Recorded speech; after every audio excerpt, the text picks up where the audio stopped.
I have to do what's right for me and my soul. My soul was dying. I call that time in my life death by cubicle. Why are we waiting for someone to always give us a seat at the table? If you see something is not happening for you, create something for yourself. And I know it's not easy, but at the end of the day, you have everything you need for this journey. It is your job to tap into it so you can create. My entrepreneurship wasn't just because of the freedom, it was also built from love. Why do I have to ask you to be a parent to my child? Whenever I'm in the presence of our next guest, I get motivated. My spirit and energy elevated. She's a passionate entrepreneur, author, speaker, and healer, dedicated but not limited to women's empowerment. She helps others discover their passion and become the CEO of their own lives. Welcome to the queen of the Think Like the Boss movement, Alexandra Bernard-Simmons. Thank you. Yeah. That was a great introduction. Yeah, you deserve Gave me it. all the feels. No doubt. Thank you for coming. We really, really appreciate you. And we know that you're a busy woman doing many things. Just dropped another book, which is an excellent book, by the way. Thank you. As you can see, I have both. Yes, he was one of my day ones here. Absolutely. Absolutely. So tell us a little bit about where you come from and how you came to be the person that you are today. Absolutely. So I love that you even asked that because, off camera, we were talking about where I came from. I always say I come from a bloodline of warriors. So fighting for the life I deserve is never something that came difficult to me.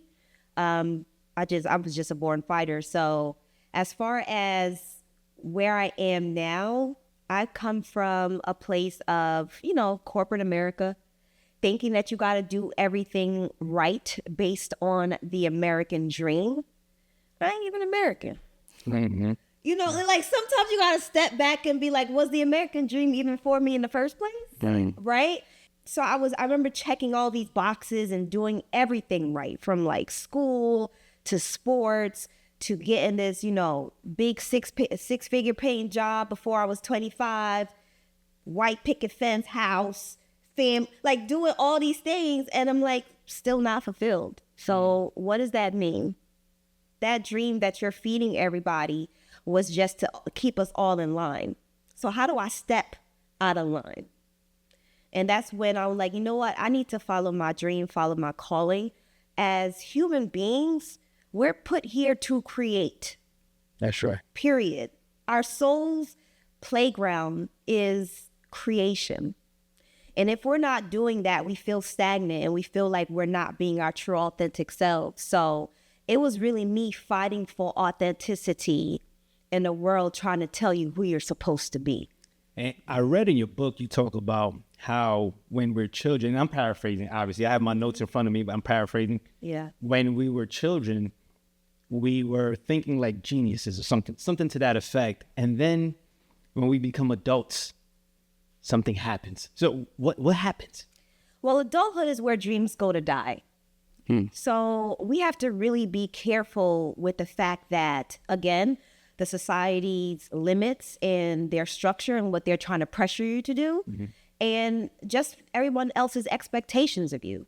Because as children, we're already, like you said, I put in the book, we're already operating on genius level.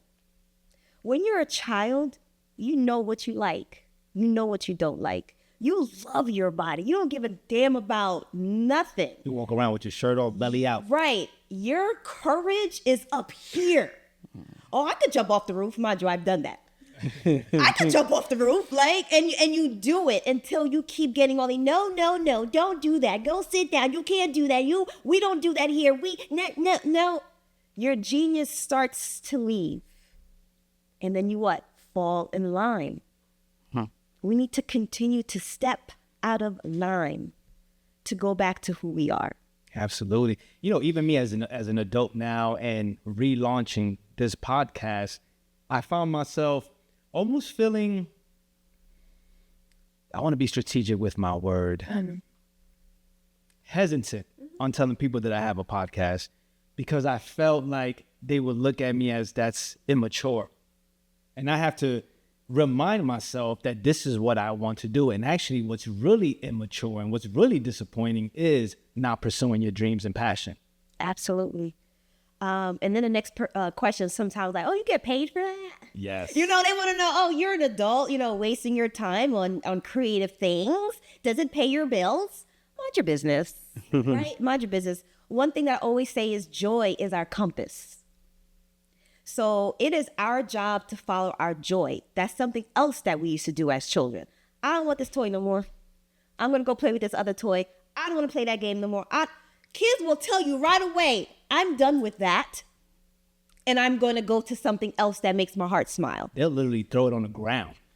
Listen, finito, I'm done with that. And then when we start to do that as adults, why are you doing that? Your responsibility is this. You have to be poised. You have a good job already. You have a good job You already. went to school. Who cares? So in saying that, because I believe you were in the tech space, Yes. 6 figures, and then decided to take a leap, so to speak, and follow. How did you tell your circle that, hey, look, I'm leaving this. I know I get paid well for this, but I want more out of my life. I mean, did you still get that backlash that you're speaking of now? That's a great question. I don't ask advice from my circle from life decisions. I love them. However, that's none of their business. I did tell my mom though. So you tell this Haitian lady that you're leaving this job that you're making all this money to start a dance school. She like, what? What? Pookie side. You want to do what? Yes, Ma. I said, you know, I'm leaving this 6-figure job to start making $30,000-$40,000. And again, we have to be careful with asking other people for permission to how to live our lives. So that's why this wasn't a conversation with a circle of anybody, because I have to do what's right for me and my soul. My soul was dying. I call that time in my life death by cubicle, where all my creativity was going to this billion-dollar company, and they're making all the money off of my superpowers. My superpowers being creating relations, all these beautiful marketing, communication ideas, really making money off of my superpowers when I can be doing that for myself. Ashe. Okay, that makes a lot of sense. Yeah. I read in your book, you spoke about how the importance of freedom and how you got tired of asking permission to go to your child's event. Ooh. And how that was one of the sparks that led you to your freedom. Can you expound on that?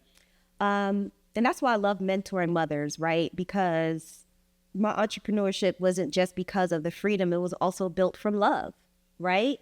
Like, why do I have to ask you to be a parent to my child? My child is sick and I have to beg you so I can go take care of him. When my divine purpose, one of my divine purposes is a mother. Ashe. To be able to take care of my child. So that never sat right with me. And I'm like, how do I make sure I create the life for myself where I can both create and spend my time with one of my soulmates? I say children are our soulmates. Like, you know, we travel lifetime to lifetime with our children. Sometimes they may come back as your dad or, you know, what have you. Well, that's my belief system anyway. And my job here with one of my soulmates is to make sure I can guide him through this lifetime. And we don't have our children for that long in the sense of them being a child. Once they're an adult, they out of there. That's right. And people really aren't taking the time that they should with their children. And I understand, because we're in line.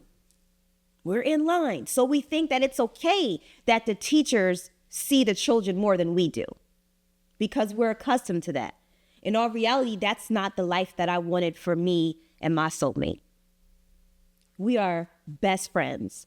And now I have a young adult that I'm like a consultant for, right? Because now you got to change from being the mom parenting to like, I'm the person with wisdom and I'm your consultant. But we are the best of friends. And that was important for me. That was also a life that I wanted to create. So that the people can really appreciate all of the things that you're juggling. Tell us a little bit, or tell us about your businesses and what you have going on. You mentioned the dance school. Let us know. Tell us what you're doing. Yeah, so my dance school, that was my baby. Like, that was the first thing that catapulted me because, your passions always bring you to your purpose. So dance has always been my passion. I actually have dance practice after this, right? I'm still dancing. It's still something that my soul loves to do. I love to be on stage as a dancer. But as far as the dance school, we pulled that back a little bit after the pandemic, and I was okay with that. We have to understand everything is a season. And when I saw that was happening, I was like, you know what, that's good. Because I felt like the season was coming to an end, and it kind of just solidified it for me. So that's great. But as a dancer, as long as it's a big show, they'll call me right now, Alex, we got a Madison Square Garden. Great. Run me my check, and I'll meet you on stage. You know what I'm saying? So that is that. So I really do focus on Think Like a Boss, which is purpose, which is me going to pull people out the dark. That's really, really what it is.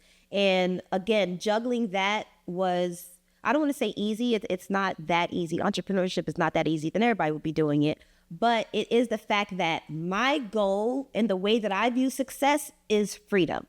And that's why anytime I consult anybody, I ask them, what does success look like to you? If it's just $1 million or, millions of dollars, that's going to look different. If it's just freedom and I want you to leave me the hell alone, that's going to look different, right? So I'm the second person. I'm like, I want to pull people out the dark. I want to help them, but I also want to kind of be left alone. So for me, I just created that life where I'm able to juggle everything because that was my intent. And how do you manage all of that with family? So the thing about my family is we're all involved. We're all involved in a way. My son was, pushing, party stuff at like 6 or 7 when I first started the dance school, And after that, he knew he got pizza. Like right now, if you tell my son to decorate a room, he will get it done in 0.5 seconds, right? Just because that's just something that he has been doing since he was a kid, and vice versa. Like whenever my family has something for their business, I'm also the person on the front line. It's also reciprocal. Like he knows, like last year, his senior year, we were all over the United States of America for track and field, okay? And I put my business on hold because, baby, it's your turn. This was you when, you were 8 years old helping me with the evolution of hip hop. And now that this is like a big time in your life, it's your turn. I will drop everything. Love that. But I have the freedom to do that. I was going to say it's like full circle because that was why you put yourself in that position in the first place. Yes. You mentioned leading people out of the dark. Oof, yeah. So talk about your Women's Summit Empowerment Movement, which I've been able to, I saw the greatness. Listen, you have to make this event. She puts on a show. Not only will you learn, but you'll have a lot of fun. And I'm not just saying that because she's here. Like, I've been there, and I was honored to be part of the panel and speak. So tell us about that, your passion for women's empowerment, but not limited to, because, you've consulted me, so it's universal. Talk about women's empowerment. I think it's important because I saw my mother sacrifice so much as a single parent, coming here from a different country, working at a factory job. So talk about that, your women's empowerment movement. So like I said before, I like to build things out of love. Sometimes we're used to building things out of struggle and strife. But love is the highest frequency. That's right. So Think Like a Boss came after I was still working in tech. Well, not still working in tech, but I was done with tech. I built the evolution of hip hop. I was able to leave. I still have my family, still have my house. And I'm like, yo, this is dope. Like, how do we make sure everyone knows how to do this? Because as a Black woman, entrepreneur, Caribbean woman, young woman, it was difficult to navigate that space. So how do I make sure my mistakes could be your success, right? So Think Like a Boss was like, now it's my time to teach because I learned. And our motto is no woman left behind, because if I can do it, you can do it. right? We're not going to allow our personal stories to hinder our dream life. So our summit, it covers different subject matters based on what I see women are struggling with. So sometimes year to year it may change. I remember one time I witnessed a robbery, right in front of my face in Jersey City. By divine intervention, I had moved out the way and the robber got the next person. But the fact that I was able to see it, that next summit, I had self-defense all up and through that day, that summit. So it's like every time that I see we need something, I would add that in there. So we usually do finance, we do relationships. That's how I learned. I got introduced to True as well. I want him to speak for men because I always feel like men's voice is so important. Because I always say women empowerment does not mean a disempowerment of men. I love that. Say it again, please. Women empowerment does not mean the disempowerment of men. I love men, okay? I'm raising a son.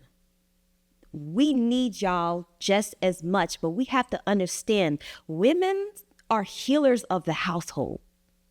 So I pour into women so they can pour into themselves, which allows them to pour into their families. And one of your favorite things about you that you say is the best thing we can do is strengthen the Black families. Absolutely. So Most revolutionary thing that we can do. And I repeat that a lot because I'm like, yeah, that's right. True that. No pun intended. True that. We have to understand that one of the first things that they did during the Ma'afa, which means the great tragedy, is break up the homes. Yep. Absolutely. And it is our job in this time frame to kind of mesh that back together. But I know women are having a hard time because they're not pouring into themselves. And we have to do that first in order for us to be these healers of our communities, of our people, of our generation. So that's how that summit came about. I came with that idea. It was like 2 months I executed it. The first one had like 30 people, right? And I was like, yeah, I did it. I was so happy. I was like, yeah, 30 people per. And then, now our last one was like 400, right? And that's just the vision of it. And now it just broke off into so many things. If you look at Think Like a Boss, it's like this umbrella of different facets of my personality. So it is the speaking engagements. It is one of my degrees is in education. So it is me going back to the schools. I'm also a professor at Montclair State University, the business school there.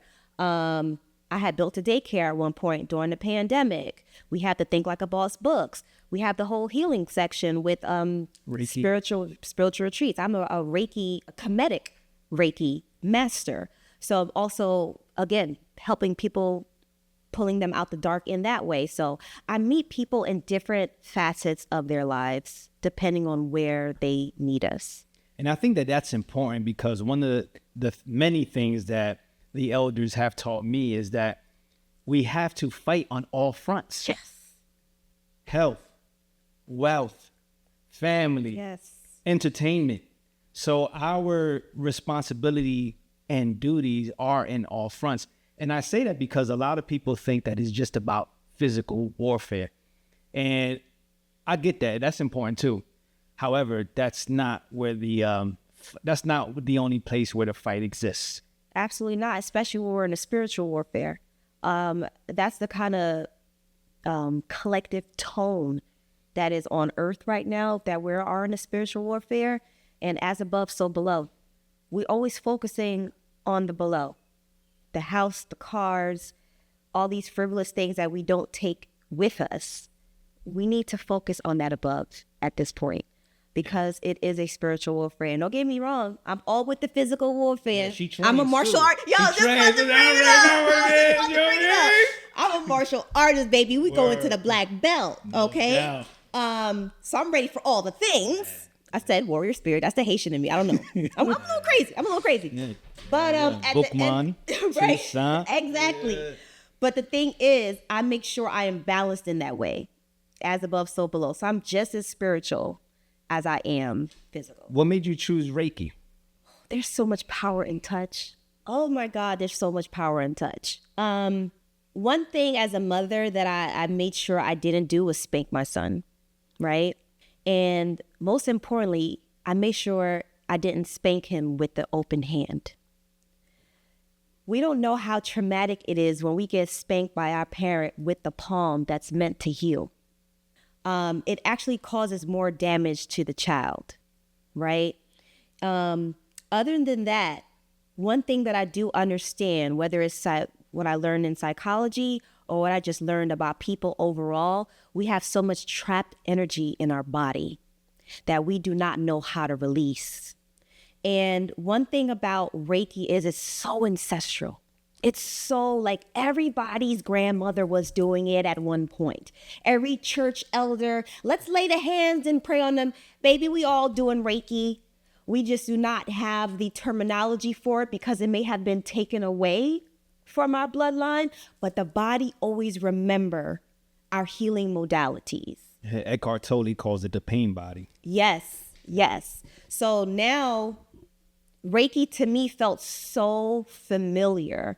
I had to go into comedic Reiki because, again, they take our modalities and resell it to us. And like, we have to really find our way back to our ancestral ways. But me being able to do Reiki on our people has just been a different way for me to change lives. And it has been miraculous. For some of our viewers who may not know what Reiki is, and also how they can, find you as far as your services, like what are the benefits? Can you get into that? Absolutely. So the benefits of Reiki is helping you get through the trauma that you had throughout your life that's still stuck in your body. A lot of us are having different issues with our bodies. Say we have thyroid issues or stomach issues or anything like that. Believe it or not, a lot of those issues are tied to whatever trauma that happened to you at a certain age that's still stuck in your body. So for example, a lot of women are going through fibroid issues, a lot of womb issues. We have to understand that rape is in a lot of our bloodlines. Molestation is in a lot of our bloodlines. And unfortunately, this energy is being trapped in women's bodies over and over and over again. And then the lifestyle that we live is awakening the triggers and causing these things to grow back in our bodies, right? That's why so many Black women and women of color have fibroids and these type of issues because of what our bloodlines look like. So when you have a Reiki practitioner, they're here to help you get that trapped energy out of your body. And you have to understand that this is something that is done over time and is still something that you have to be disciplined about. And even when we don't have discipline, that's still an issue that Reiki can fix. Because why don't you have discipline? What is stuck and where is it and how can we find it? So if you find a well-versed Reiki practitioner, they can move you through all that. So in our spiritual retreat, we do inner child healing that goes into healing each chakra. I just use chakra because that's the word everybody's more common with. The Kemetic term is the aritu. So that's the African term. So we clear each aritu to help you clear out the negative energy in your body. I find that a lot of entrepreneurs and people who are connected to business and abundance with wealth have trouble managing, and I don't like to use the word balance. I like harmony. Yeah, that's harmonizing with their spiritual side. And you seem very in tune with your spiritual side and your entrepreneur side. How do both of them merge? Because to some people, they contradict each other. That, again, that's because we are staying in line. When you step out of line, again, you would understand that everything is actually the same. I tell people all the time that entrepreneurship is still a spiritual journey. It's not even separate, because everything that you do not heal in your life is exacerbated once you become an entrepreneur. So if you're not going back to the basics of learning about who you are on your spiritual journey, you're going to fumble the bag. And then when you become a millionaire and you have all the money, think that you made it, you still fumbling the bag because your mental health is in the shits. How many rich people do we know that committed suicide? You got it all, don't you? Yep. But your spirit has been suffering for how long? Because you ignored that part of your life. We are spirits having a human experience, and we keep forgetting about spirit. Yeah. And I find that, pardon myself, I find that this journey of entrepreneurship, this journey of pursuing my passion and purpose also provides not only lessons, but I'm confronted with traumatic things. Like, for example, my issues with saying yes to everything, which I read in your book, by the way, about learning to say no. Lewis and I was having a conversation about the same thing. So even that, people pleasing. So when you develop a business, if you want your business to thrive and succeed, you're confronted with these things. Yeah. And so it really is a spiritual, and if you don't like the word spiritual, personal development journey. To me, it's all the same. One thing that I learned from a good brother of mine, his name is Hakum, may he rest in power. Everything is spiritual. Every single thing. And that's the issue where you mentioned where things being stripped and separated. If you're a martial artist, most of the martial arts it still exists, but here on the Western side, they had been stripped of the spiritual aspect. Absolutely. Even Muay Thai, everything has a spiritual aspect. So true indeed, definitely. I've experienced this.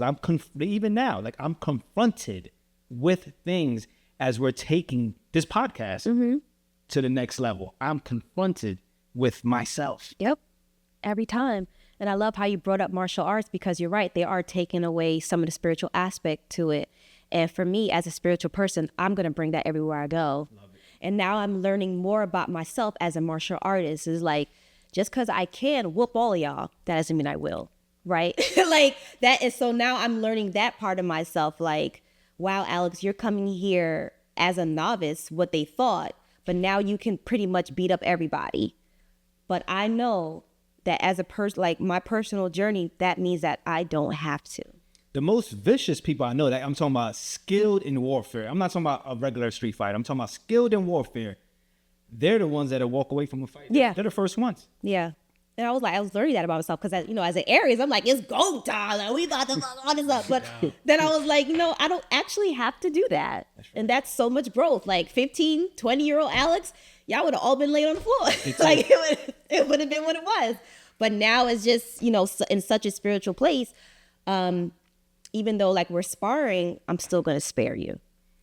Getting back to the saying yes to everything. Mm-hmm. Say no. I find that I feel guilty. Mm.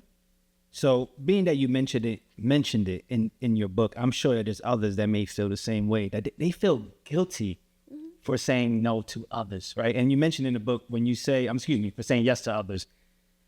However, when you say yes to others, it may mean saying no to yourself. Absolutely. So can you talk about overcoming that guilt, or even what that guilt is? I want to take it back just a little bit. Please. This kind of goes into my psychology work and my Reiki work. So whatever that we're taught between the ages of 0 and 7 becomes our belief system. Okay? Whether it's traumatic, whether it's good, whether it's bad. So a lot of my clients, I speak to them about that certain age group so I can understand what their belief system actually is. So I want you to think about that age group from 0 to 7.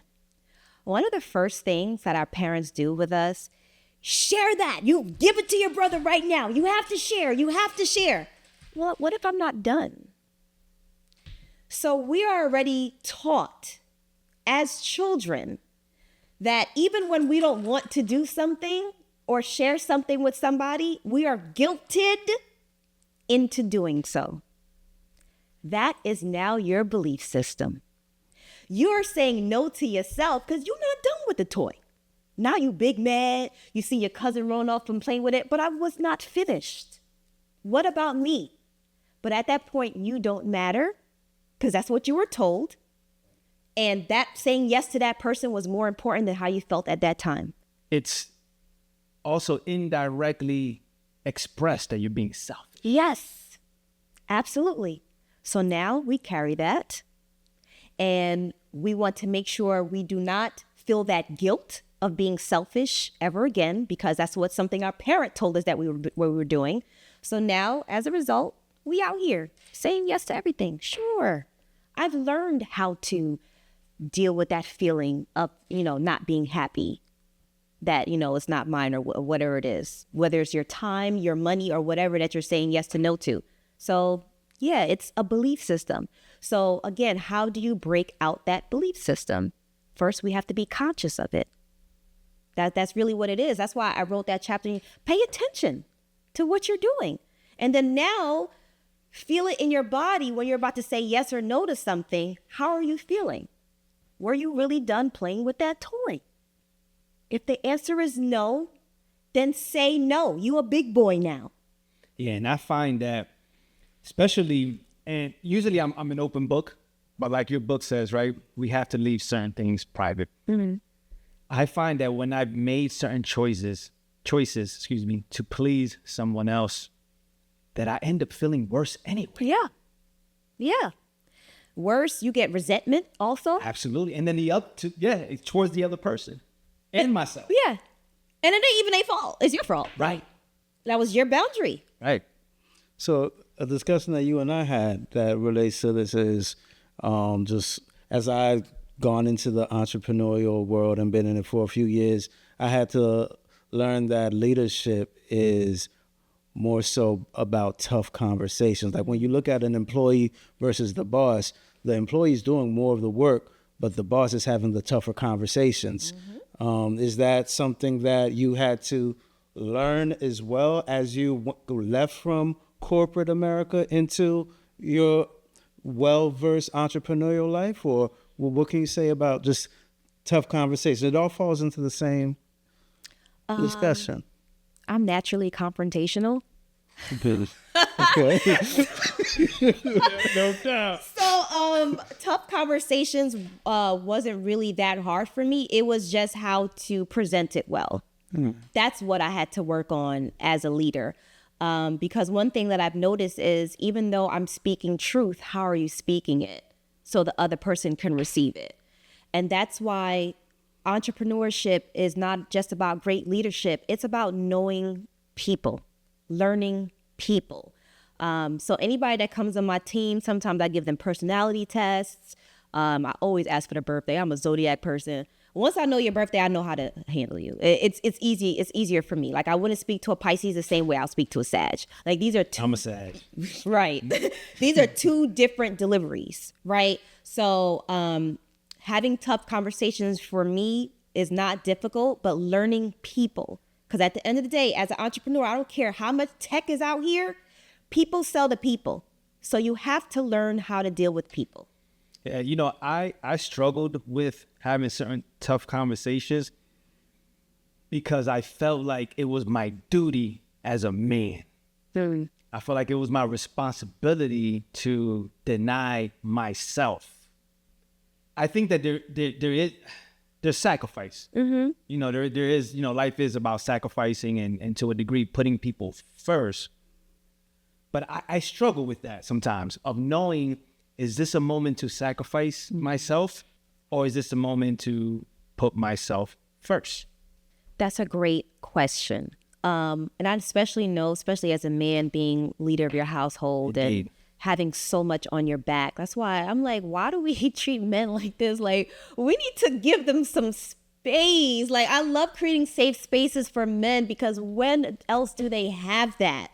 But you guys are carrying so much on your back and are freaking exhausted.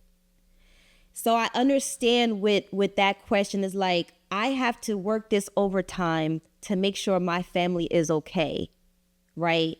But your job now is to find that harmony in regards to what are the things that I could say no to that is not going to put my house in shambles.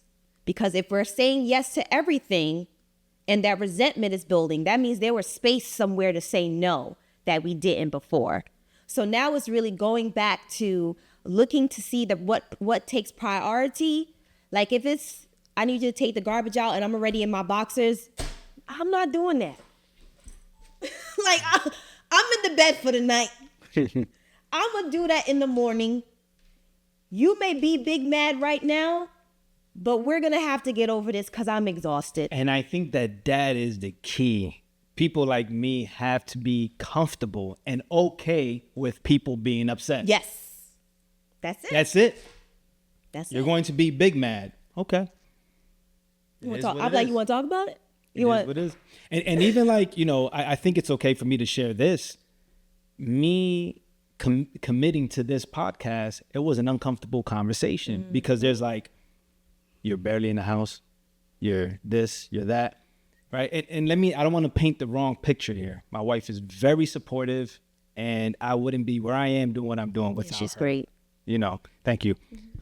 But it was a tough conversation. It's like, I'm doing this. We're going to have to work around it. We're going to have to figure it out. It's a sacrifice for both of us. You know, she's with the children. See, everybody's sacrificing. So it's just about, I really get what you mean about the uncomfortable conversation and being okay with people being upset. Yeah.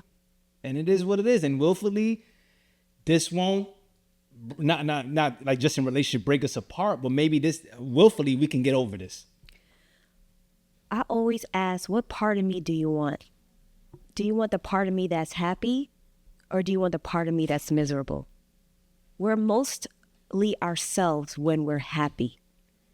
If you don't do this podcast and it's something else that you said no to for yourself, that's what's going to break out more apart, because now you're miserable. Yeah, there's actually, and I've spoken about this before, without consciously knowing, I was in a depressed state at one time because I was just working so much. And I stopped. Well, two people said, "True, you're not being yourself." And I was like, well, now I'm good. You know what I mean? All right, everything's good. What's up? And then I realized, you know, just to make a long story short, because it's not about me, it's about you, that, oh, I'm not doing anything to fulfill me. I'm no longer doing anything connected to purpose. And so, nonetheless, speaking about purpose, you obviously are very aware of yours.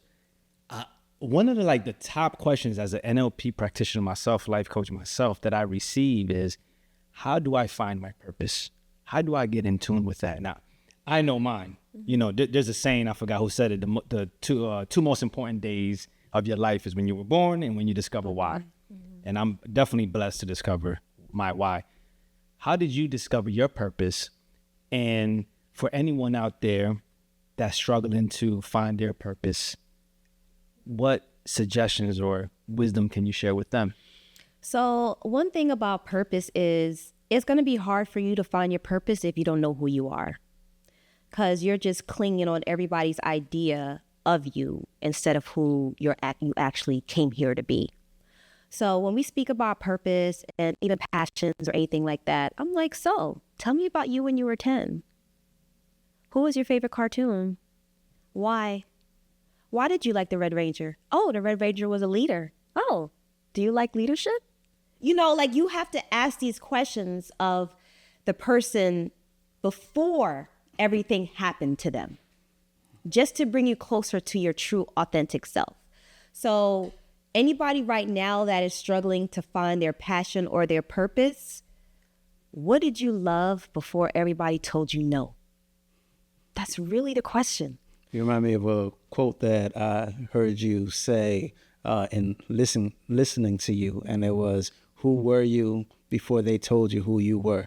Exactly. And that resonated with me when you said that. So you saying that in another way now is just highlighting. But yeah, I had to write that down. It was so like, Hold up. Hold up. Who were you before they told you who you were? Absolutely. Absolutely. So I'm going to ask y'all, what's your favorite cartoon? Do you remember? Thundercats. Of course. I can You see see it too. what I'm I can see saying? it. You can tell so much from a person's favorite cartoons and stuff. Okay, how about you? Growing up, let me see. I like Teenage Mutant Ninja Turtles a lot growing up. Who was your favorite which turtle? turtle? Oh, you see, you're making me go back, because now I have to relive that childhood that's been such a long time. Maybe Leonardo, or I'm not sure. I Was can't Leo remember. the Brainiac? Was that I believe he may have been. Yeah. You know, it's funny because Raphael's my favorite. Exactly, me too. Yeah. And I think, I just noticed something too. Raphael's had the red, right? Yes. Yeah. My favorite color is red. Yeah.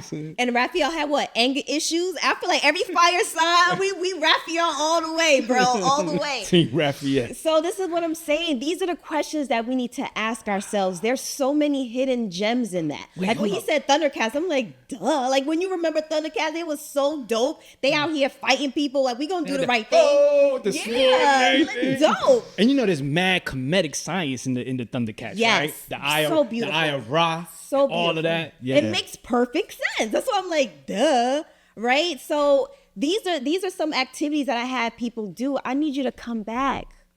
We're going back to find you. That's what we're doing. Tip 18, you talk about create your own opportunities. Yeah. And I love that. Yeah. You speak about creating your own opportunities. Talk about that. Why are we waiting for someone to always give us a seat at the table? Like, that to me is so annoying. Like I said, we're here to create, right? If you see something is not happening for you because you're not getting this job, create something for yourself. And I know it's not easy, right? That's why there's certain levels into the book. Like, we're talking about things step by step, and some people aren't there yet. But at the end of the day, you have everything you need. God gave you everything that you need for this journey. It is your job to tap into it so you can create. But Lex, I don't have the time. I don't have the money. We all got the same 24 hours. It depends on what you do with yours. We see what Beyonce doing with hers. Sis will be at practice for 7 hours a day.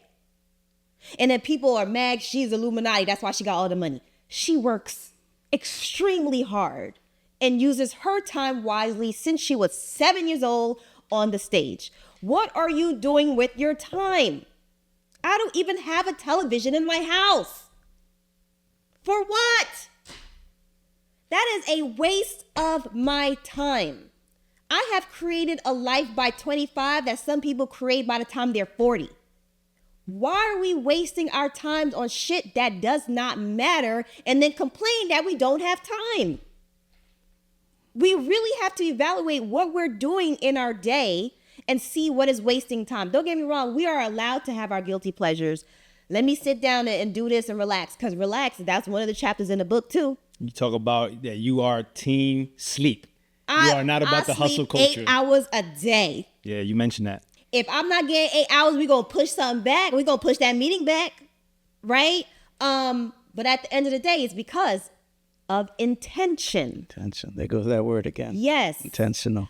I know that I need 8 hours a day, so I'm not wasting my time on shit that don't matter, and I get everything that I need to get done. No complaints at that point. It's all on you. Discipline is one of the best things we can do that is self-love. Discipline is self-love. Discipline will get us eating right for our bodies and for ourselves. I always say, if you can get power over food, you could get power over anything. Yeah, that and sex.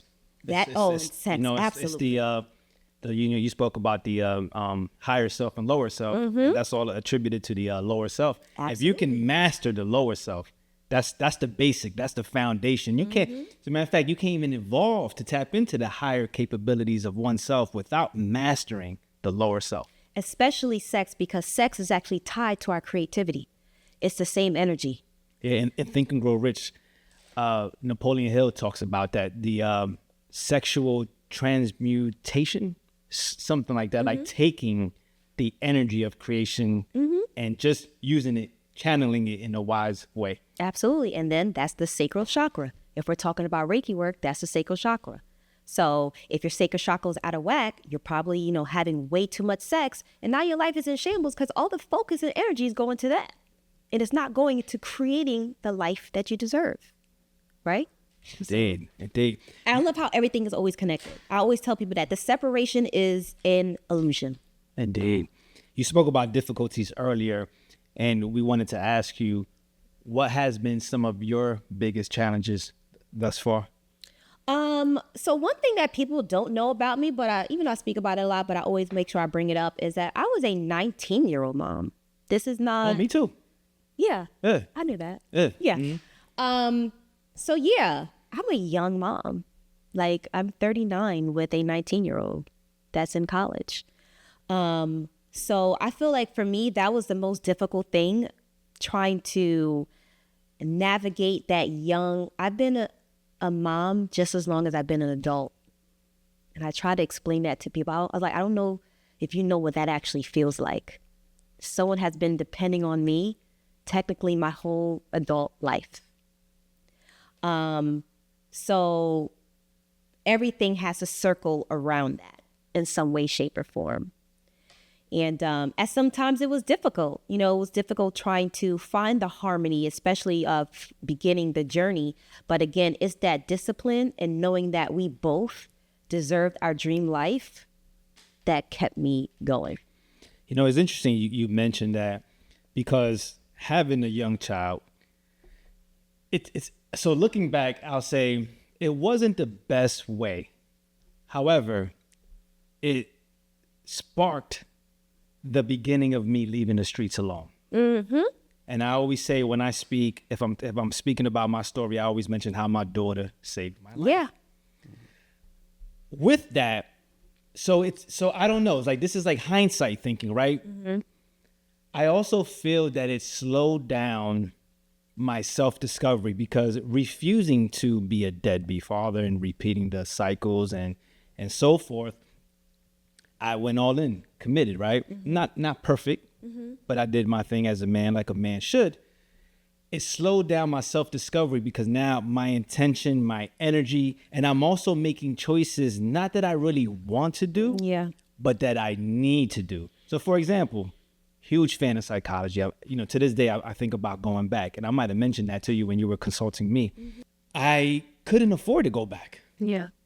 I had to get into the medical field, which I'm super grateful for, because it was the quickest thing to do. So now I'm making choices based on this other life. Yeah. Did you find the same thing happen to you, or did it propel your self-discovery? And second question, mm-hmm. Are you team wait until you get older to have children, or are you team have children young? That's a great question. So the first question, it's very important for us to keep our joy so we don't resent our children. I don't have sacrificial energy, not as much as people think women should have. So in the eyes of society, I'm not that sacrificial, I will drop everything for, no, I'm not doing that. Because if I do that, that's a disservice to my son. He doesn't know what following dreams look like. My son started his first business at 15 years old, sold his first computer that he built with his bare hands for $1,200. Ashe.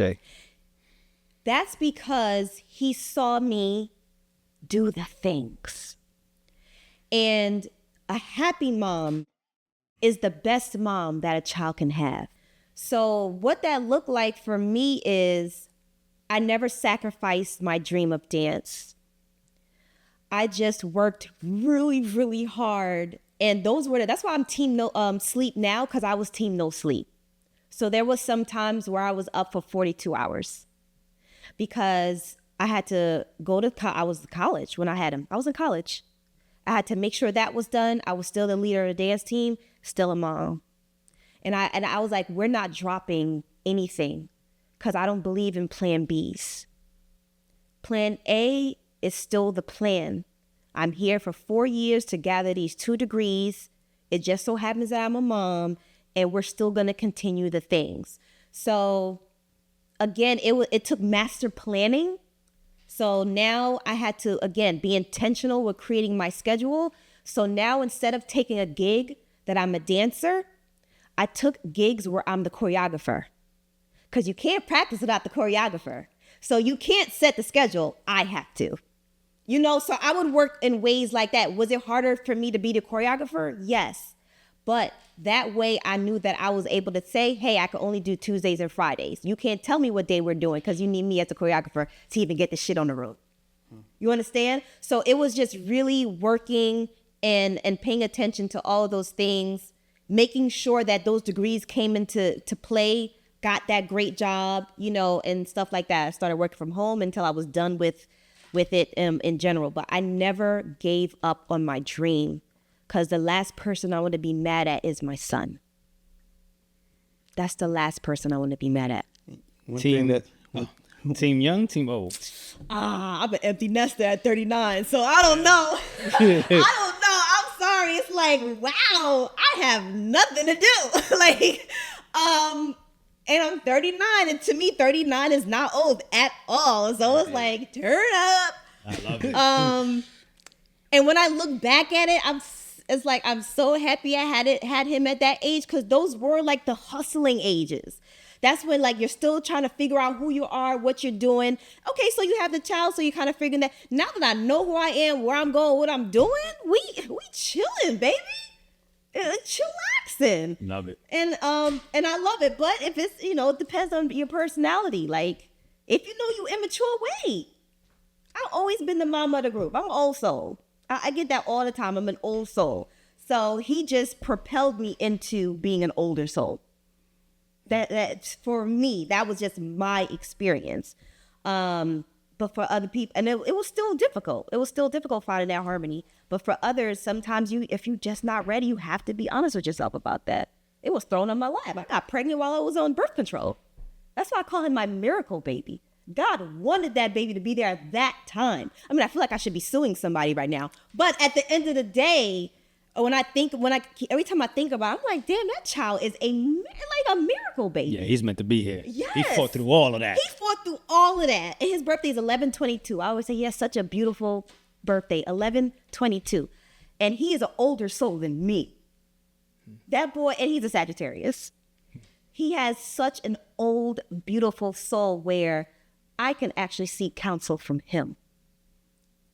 If I feel like something is, I need to check my morals on something, I will go to him. Love that. And he will lay it out straight, because he sees like this. You mentioned having a plan. Most people don't think like that. Right. They're not thinking, planning. They are reacting to life. How at such a young age you knew to plan? It's a trauma response. So when you're ultra independent and you only got yourself to count on, you're extra diligent. You understand? Indeed. So, I love my parents. Let's be clear. I love my parents, but having parents that are from the country that don't understand financial aid, they don't understand none of that paperwork. It's like I had to do everything on my own. Having a single mom, kind of like yours, who worked in a factory. She worked in a nursing home. She's not home. She's not home. Older sister just figuring out her life. She messing up. I'm like, I'm not doing that. So I don't really have an example. So for me, in order for me to stay safe, I have to stay planned up, strategized up, organized up, because that way you're not going to catch me slipping. It's a trauma response. And even though it's a beautiful personality trait, we have to understand where it came from and why I am so diligent. Does it help with my life and the way it plans now? Yes. Now I can see it because I have such a calm nervous system, but I was in survival mode. And when you're in survival mode, you just move different. It was like I was in a war. Like, we go. That's how the energy was. Indeed. You understand? Indeed. I relate. Mm-hmm. Did you have a question? Well, I feel like I cut you when you had a question. Well, no, I'm just listening, because you're dropping so much gems, so much jewels. There's so much that we could delve deeper in. One thing that you said that stood out was when you said that in talking about you and your son, just how we both have to be happy, or both had to have our goals. And I think a lot of the viewers, especially the mothers out there, need to hear that, because they'll think it's just one or the other. It's either your happiness or my happiness, so I'm going to sacrifice. So the way that you put that so eloquently, just saying that you don't have that sacrificial spirit, I believe was how you worded it. Yeah. So I just wanted to bring that up again because I think so many people have to hear that. You know, it's not selfish to seek happiness. Definitely not. Yeah. It's definitely not. I say, like, again, joy is your compass. And as a result, I was able to parent him in such a happy place. We play a lot. We rode bikes a lot. We went to so many amusement parks. We have our mother and son trips to Cali or Mexico or whatever it is. Like, that is the life that I always saw for us as soon as I got pregnant. Yeah, and it really makes me happy that you were able to do that, because I'm going to tell you something that happened this week. I'm coming home. Some of my family members are outside. They're in the lawn. My grandson, Zen, calls me Peace Dad because he hears everybody say Peace Dad. So he calls me Peace Dad. So he said, Peace Dad, can you play with me? And I said, no, Zen. I have to come here to print some documents and I got to get back out. And I'm going to tell you, it made me so sad. Seriously, it made me so sad to tell him no. And I remember thinking to myself, like, I gotta fix this. This ain't it. You know, and because I have young children and older children, I know that this is a short phase. Yeah. And I feel like, you know, when the older ones were younger, I was hustling.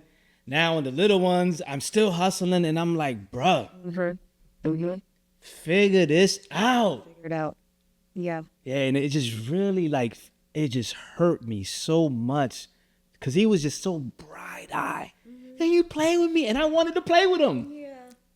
And it's just, yeah, and I'm like, bro, come on, man. So it brings me joy, though, knowing that you got to do it, though. That there's people out here that are doing it.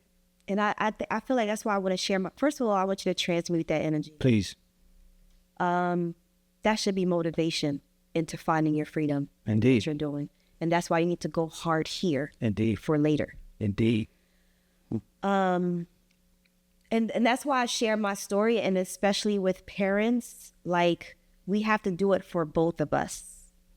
No one should lose here. There's no short end of the stick. There's none of that. It's for everyone involved. And when you are your highest self and can tap into that energy, you're able to see how your decision could be for the highest for everyone. And it includes you. And it will always include you. Your decision that is the highest will always include you. So don't forget that. Tip number 33, exit strategy. Perfect segue. Take inventory of our wants and need. Yeah. So I definitely see that. You talk about getting rid of certain expenses. And again, is this the reason why I really, really appreciated that strategy, because it really just exposed the excuses. Yeah. You know, take inventory of your wants and your needs. Another tip that really stood out for me, because I feel like as a creator, this has been my weakness. Tip number 32, market, then market some more. Absolutely. You say there's a specific group of people that your product will attract. What is your target audience? Even here, you know, one of the things, you know, what's your niche? What's your niche? And I'm like, yo, personal development, wisdom. I don't know. I just enjoy learning. I enjoy having conversations. Do I need to have a niche? Do I need to have, I don't know. So what do you say to that? Do we need to have like a specific avatar? Yeah. Yeah. So the tip before that, the one about creating your exit strategy, I just wanted to touch on that a little bit. It was so important because remember, I was telling you I was going from making six figures to making like $30,000. And in order to make that a reality, I had to look at where I was spending my money and what doesn't matter. The way that we spend our money is even an energy, right? The way we view money is an energy on deservability. So taking inventory on that alone was a catalyst to help me live my dream life. Why am I spending money? I don't need all this clothes. Like, I don't need all that. I don't need to eat out all the time. let me go to my mom's house and steal some Haitian food there. And we did that. And it's so funny. My son used to tell on me. He was like, you don't have to give me rice because we going to come back later and my mom's going to take rice from the fridge. I'm like, why would you tell her that? Right? So, just things like that, just really looking at how we spend our money because we're always trying to keep up with the Joneses. Who the fuck are the Joneses? Who are they? I like to say, if you really want to know who somebody is, look at how they spend their time and money. They can tell you I'm all into fitness, but how are they spending their time and money? Yeah. Yeah. Just wanted to add on. So become a minimalist in your own life. Very important. All that other crap does not matter.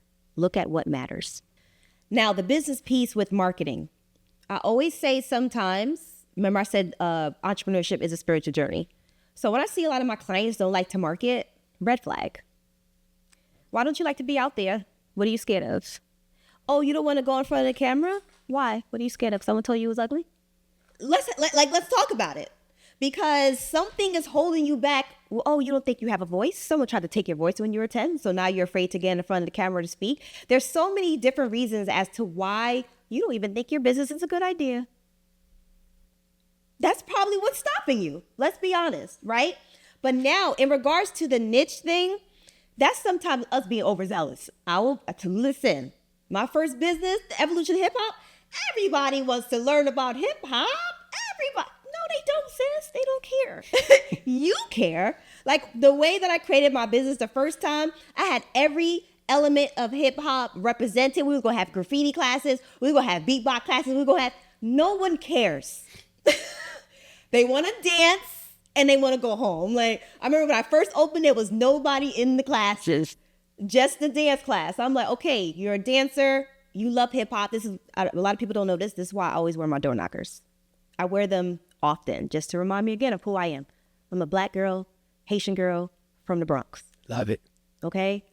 And hip hop has always been my thing in any way, shape, or form. So yes, Alex, you love these things, but does your target audience love these things, right? So now I had to go down to my niche of dance. Dance could be added in anybody's life in some way, shape, or form, whether the parents want their children to be the next star. But the way that I did it was I created hip hop birthday parties. Once I did it like that, that opens it to children that want birthday parties. You got a birthday every year. Mm-hmm. It blew up from there. Blew up. I'm able to do hip hop, and now I make sure my instructors still taught little history lessons while they're, oh, this is the top rock. This is what we do when, you're about to start breakdancing. Like I always make sure that I tell them, you still have to drop nuggets because that was always my intention with my business. And let's be clear. This is not no little thing. She's been on MTV, all types of things. I just wanted to say that. Thank you. Of course. Thank you. And again, it's my passion. I never took a dance class. I became a professional dancer as a self-taught dancer. And this is why I always say, pay attention to who you are. I was always in front of the camera at 3 trying to do something, dancing and stuff. I was always doing that. And Michael Jackson was my first dance teacher, right? And then from there, I became a professional dancer. So when I'm on a stage at Madison Square or somebody, I have someone to the right of me that was taking dance classes for 20 years, someone here that been doing it for 15. I just roll up. Passion. Talents, superpowers. This is why I always go back to who you were when you were a child. Now, target market. Like I was saying with the dance school, it wasn't everybody don't give a shit. Who cares about this content? You can try to give this content to anybody, but they're not even ready to receive it. So now all your marketing dollars is going to somebody that still believe they need to be in the streets. You gotta really speak to your people. You have to find who your people is. Is it going to be men and women? If it's going to be men and women, how are you catering these conversations to women? Maybe they sick and tired of hearing about men because of that Samuels guy. So maybe they're not even checking for you because of that. Some people are tainted. So is it really men? You already said they need your presence. So now if you're going to narrow it down to men, how do you talk to your boys? How do you talk to them? How will you market and campaign to them? That's why it's so important to kind of narrow it down. Now that I've been doing Think Like a Boss, My sweet spot is women between 35 and 44. They had enough. That is the group of women that's had enough. So I know what the messaging sounds like for the women that are sick and tired of being sick and tired. Loved it. Now, you being a big fan of hip hop, who's your favorite artist? DMX. That's Wow. easy. That's the name I don't hear often. Really? Yeah. Oh wow. man, I was in tears. I think Like, DMX is a Sagittarius too. he is a Sag. Okay. Yeah. Yeah. Yeah. Why DMX? He used to channel my anger in his music. I was gonna say the energy. And the energy. My God. I mean, I was so upset that because I was too young when he was out to go to a DMX concert. But that was one of the things that I wanted. I mean, I've seen him in concert 3 times, but during his later years. But his energy, you can feel it through the television, through the radio, or what have you. And again, he expressed internal rage. He was like you. Like he's raw too. Raw. Yeah. And that's why I ask people who are their favorite. You could tell if you ask someone their top 5 favorite hip hop artists, you could also learn about who they are. And number 2 to me is Nas and Tupac, and Kendrick slipped in there. Kendrick is just you see what's going on right now. I do. Yeah. I love me some. He came out of nowhere, and I remember seeing that Compton, that first mixtape thing that he dropped, and I was sending to all my friends like, "Yo, he next. And they were like, "No, he not. He corny." I'm like, "Do you hear this man's delivery? Yeah. He's next." And then I should have put money on it. And then all of a sudden he blew up. Yeah, you mentioned talking about the CEO of your life. Yeah. And I love that. If you can just speak to that camera right over there and in one sentence, I don't mean to limit you, 1 or 2 sentences, how can someone become the CEO of their life? In order to become the CEO of your life, you have to take back control. Stop giving other people the power to control your energy, your time, your money, or your mental health. You are the CEO. It is your job to fire somebody, hire somebody, demote somebody. Like, you're not even doing well in this position. I don't really know if we're supposed to be friends like that. We could be acquaintances. It is your job to take back control of everything that you felt was out of your reach. And as we begin to land the plane, I have a few more questions for you. Okay. You've been to Tulum, Costa Rica, Italy, obviously Haiti, Yeah. whole bunch of other places. Which one is your favorite Oh, that's hard. and why?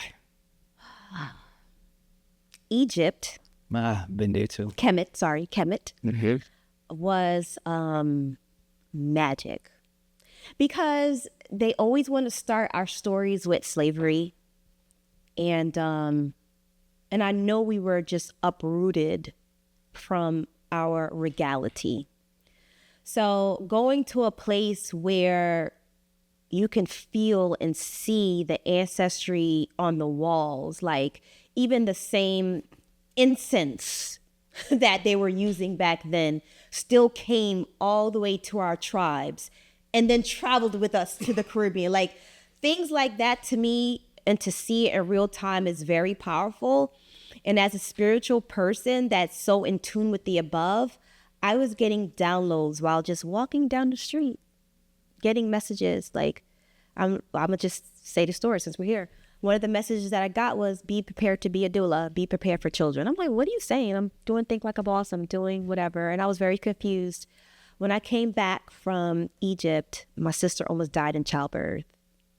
And who had to become the doula of my nephew?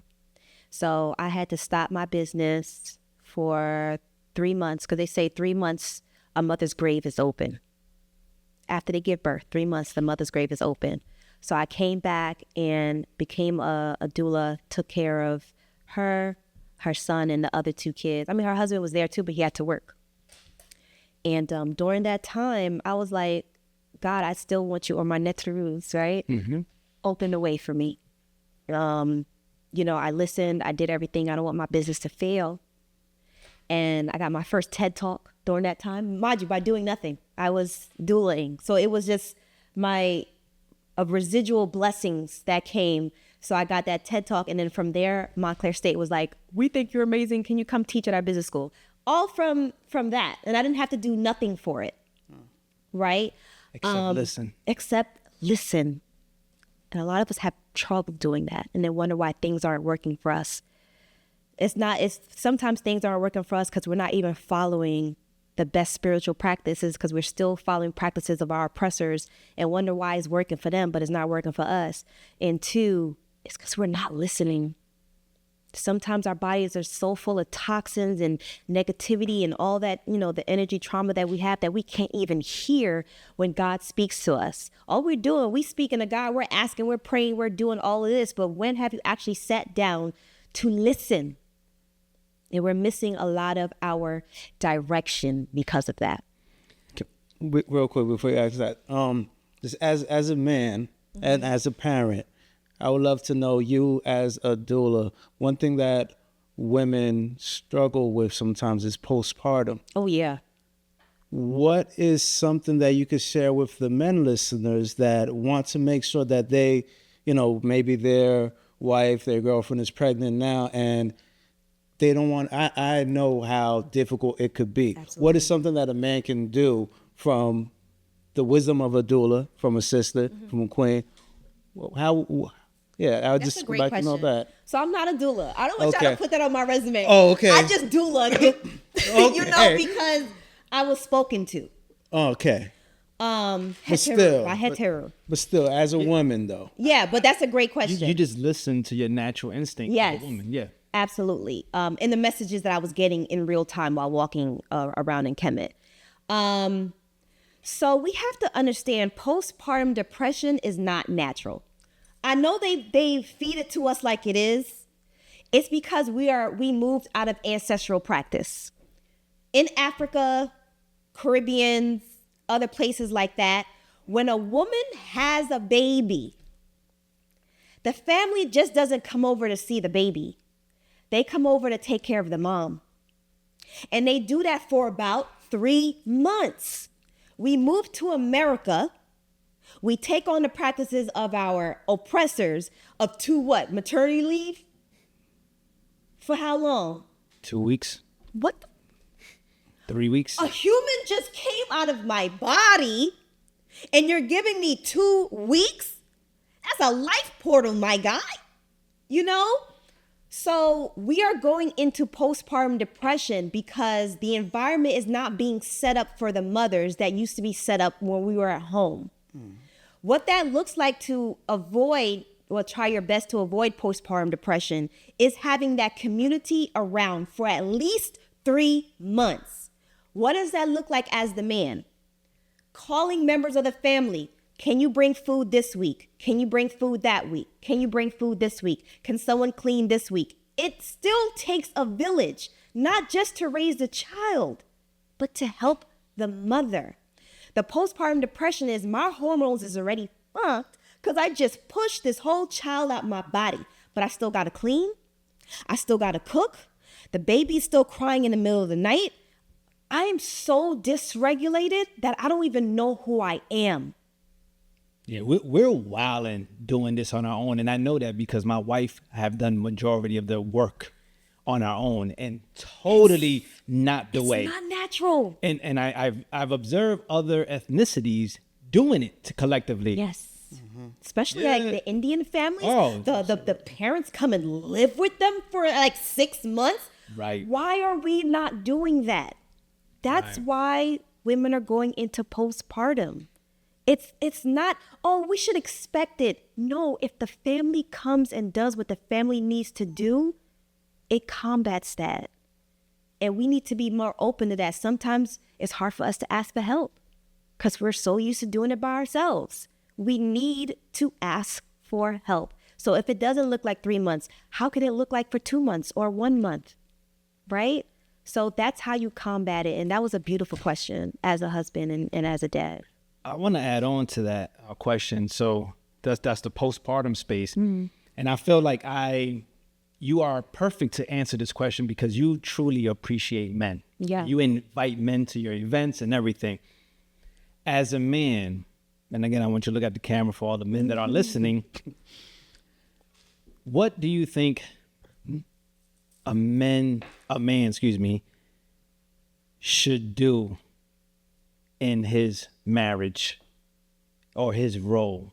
What do you what's missing? What would you, if you can request or suggest a calling for men, what would it be? That's a great question. Oh my God. So, y'all, I know that your innate feelings is of this provider and protector, and you got to work so hard to do this and do that. Y'all are doing that, and there's still problems at home. Why is that? You're taking care of the below. What about her above? What about her spirit? What about her needs of affirmations in your time? That's why freedom on y'all's side as well will go so much further. Because, baby, she just wants you there. Like, she wants to be spooned at 12 p.m. Like, that's really what the soul kind of looks for. But when you're trained to just protect and provide, where does that leave her spirit? How is she supposed to be that lotus flower that opens up to you when foreplay starts? The day you guys, the minute you guys open your eyes to the minute you guys close it. So you need to take care or try, because it's difficult. You're holding on to a lot. And that's why I say that spiritual journey for men right now is the calling. If we're in a spiritual warfare, like, I can fill the seats of Think Like a Boss with 400 women. But if I were going to do that for men, I don't think 400 would show up. And that's the scary part, because I don't want us to outgrow y'all spiritually, because y'all gonna still be focusing on the below. Like, baby, I need you to speak to a different part of me. Thank you so much for paying this bill, but I'm sad just because I want to be with you. And that is the miscommunication and the disconnect that some relationships are having. And how do we find the harmony of making sure my house doesn't fall into shambles, and forgetting that my wife is also a spirit having a human experience? I love that. So I have two more questions for you, unless you have another one. No. Okay. I'm growing and learning and just trying to take heed. I'm probably going to have to watch this podcast 4, 5, 10 times to listen, get all the jewels. my wife is going to send me my own podcast. Right. Watch this. I was there. Before I ask you the last two questions, I want to say to our audience, this is a great book. So if you know me, and not only know me as a person, know us on this podcast, right? We're all about personal development, education. But if you know me personally, you know I'm a reader. Like, I don't play. And I'm not just promoting this book on some commercial stuff. And because I know her, I'm telling you, this is a dope book. It's not just self-help stuff. It's not just personal development stuff that you've heard already. She actually like straight up blueprint. I don't know if you can see, it's a graph, there's graphs. She tells you how to market. Yeah. She tells you how to plan, how to use a calendar, funding request, how to marketing and sales. How to write a business plan. Yeah. She talks about the 4 quadrants, what apps to lighten the social media load. This book is a blueprint. Yeah. So thank you for writing this book, because I'm telling you, for real, she did us a favor by writing this book. So thank you. And I just want to tell you, as somebody who's an entrepreneur, as a creator in the creator space, I really appreciate this. You're so welcome. I'm so tired of us being left behind as a community. And that's why I always say I don't hoard information. I want everybody to have it, because there's room for all of us to win. And we got. We're the ones who, just like they do in the higher 1%, we also need to share that information between us as well, so we can get to our next level. And we only do that as a community. I hate when people hoard information. For what? Indeed. So tell them where to find you before I ask you these last two questions. Where to find you, how to find the book, all of that good stuff. So you can find me on social media at Think Like a Boss NJ, as in New Jersey. So that's across all platforms. You can get the book on Amazon, Barnes & Noble, anywhere that they sell books, actually. You can find the Think Like a Boss workbook. It's actually a workbook. Our website is actladythinkboss.com. That's where you can see a lot of our services, whether you want business consulting, a Reiki session. All our retreats are on there, our events. We have some podcast episodes on there. Actually, the TV show that you did, that episode is still on the website. Like I say, I try to catch you within all the facets. So, yeah, that's where you can find me. Are your retreats just for women or men too?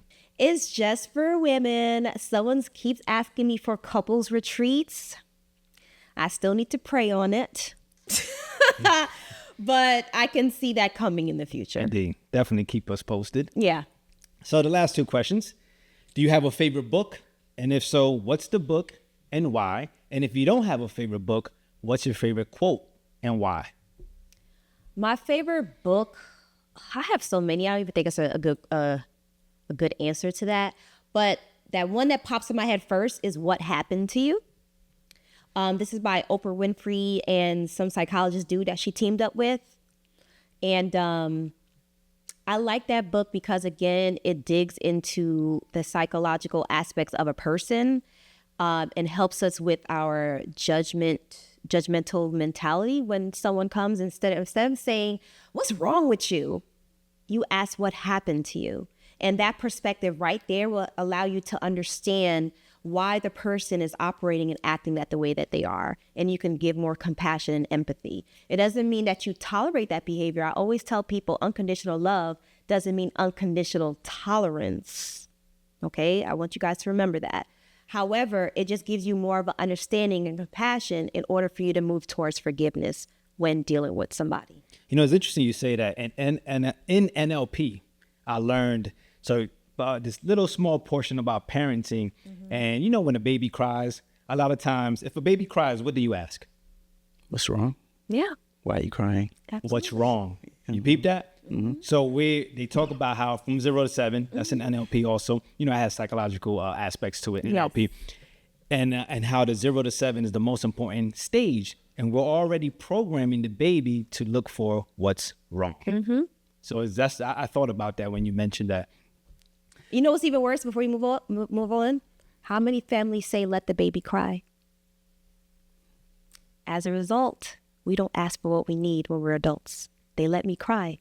So I'm hungry, I'm scared, I need to be burped, whatever it is. I cried for hours and my household said, let me cry. So now I can't even ask for shit because I don't think I deserve it. I don't matter. Right. Now, I hope you live for 1,000 years, right? You. However, we all have to transition eventually. Mm-hmm. What would you say in one sentence you want your legacy to be? So they're at your funeral celebrating your life works, your legacy, everything that you've done and how you've impacted people in such a great way. And someone is reading your eulogy. Mm-hmm. What's the one sentence that you would like yourself to be remembered and celebrated as? That's beautiful. That she led with love. Love for herself, love for her family, and love for her community. And I tell you, as someone who's in your community, I feel that love. I've experienced that love already while you're alive. Thank you for that. You're so welcome. I appreciate you. You're so welcome. Tell a friend to tell a friend. Subscribe and share. Peace and power. Peace.